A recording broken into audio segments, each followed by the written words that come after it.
నా ఈరోజు ఎన్నో రోజులైంది మేకప్ వేసుకుంటున్నా. చాలా సంతోషం అనిపించింది. అందరికీ నమస్కారం. నా పేరు సురభి వాసుదేవరావు అండి. మాది సురభి డ్రామా థియేటర్ సంస్థ 1885 సంవత్సరమున మా సురభి నాటక సంస్థ కీచక వధ అనే నాటకంతో మా ప్రస్థానం స్టార్ట్ అయింది. రంగస్థలం మీదే పుట్టడం, రంగస్థలం మీదనే పెళ్ళిళ్ళు, రంగస్థలం మీదనే చనిపోవడం. పక్కన చనిపోతే కూడా ఆ విషయం జనాలకు వచ్చిన జనాలకు తెలియకుండా, వాడిని డిస్టర్బ్ చేయకుండా ఆ నాటకం అయిన తర్వాత పోయి ఆ కార్యక్రమాలను చూస్తున్నాం.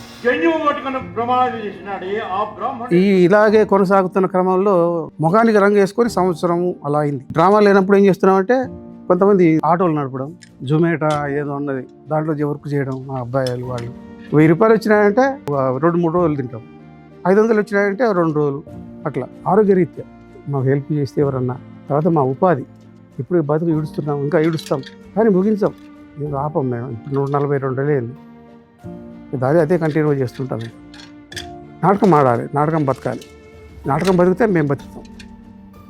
అట్లా నాటకంలో బతికించాలంటే మేము ముందు బతికి ఉండాలి కదా, దానికోసం ఉపాధి, అదే మేము కోరుకునేది.